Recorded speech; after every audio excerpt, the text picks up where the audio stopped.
The last document type that we need to look at for our inventory documents in the Arpazio cloud is the transfer document. You'll only need to use this if you have multiple stores set up in your database in the cloud.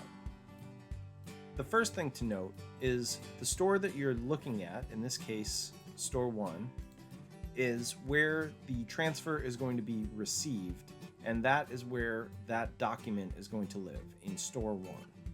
So let's do one. Hit my plus, choose transfer document, give it a name. Now you can see the destination of the goods is store 1. I'm going to transfer some Tic Tacs. And the source is it's coming from store 2 in this case. And now I'm just going to say overstock. Store 2 had too many and I wanted to bring some over to store 1. So I'll hit create. It'll take me into the document as usual. Now let's find the item that we're transferring. Okay, I can see, I think it's going to be this one right here. Confirm that, okay. Now it's going to show the source on hand, which is 145. So store 2 has 145 on hand, and the destination has 137. In this case, it's not a very big disparity, but let's just pretend. So now, let's say I want the destination new quantity to be 157. So basically, I want to transfer 20 units from store 2 to store 1. And that's going to make the source new quantity 125. If all that looks good, you hit add to transfer, and you can move on to your next item.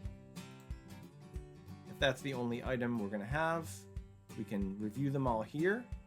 You can click on it to edit anything. When you transfer, you're going to be transferring in units, not in cases, so we don't have to worry about any of that. If you update anything, just hit update transfer. And when you're ready, as usual, you'll come back to inventory documents. And as stated, this transfer document lives in the store 1 unposted documents right now, not in store 2. Even though we're taking from store 2, if you look at store 2, there's no transfer document of Tic Tacs. I have to go to store 1 to see that. When you're happy with it, just choose it and post it.